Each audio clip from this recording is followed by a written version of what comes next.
President Eritrea.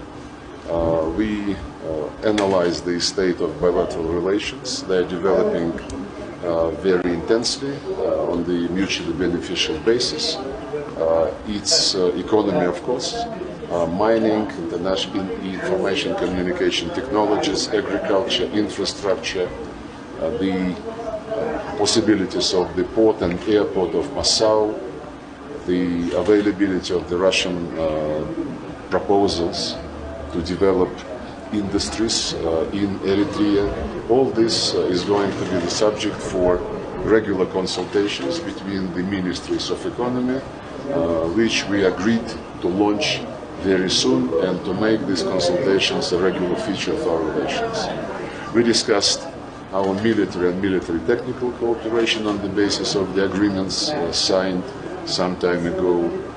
We are ready to satisfy the needs of Eritrea as regards maintaining its defense capacities, and we certainly will be cooperating in humanitarian matters. We are ready to increase the number of scholarships which Eritreans receive every year from the Russian government. We discussed African issues, especially from the point of view of resolving several conflicts in the Horn of Africa. We hope that the latest agreement between Ethiopia and the Tigray Front,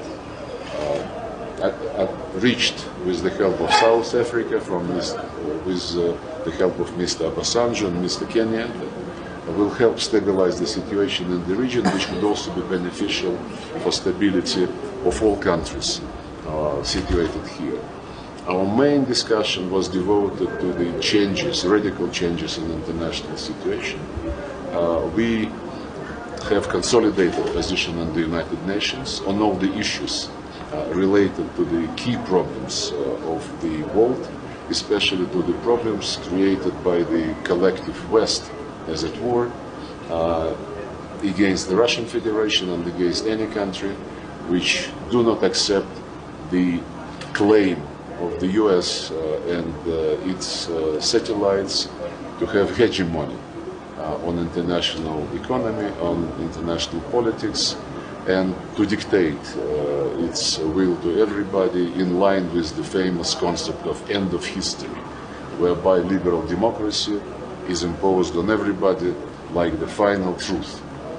Our common position is promoted in the United Nations within the group of friends of the Charter of the United Nations.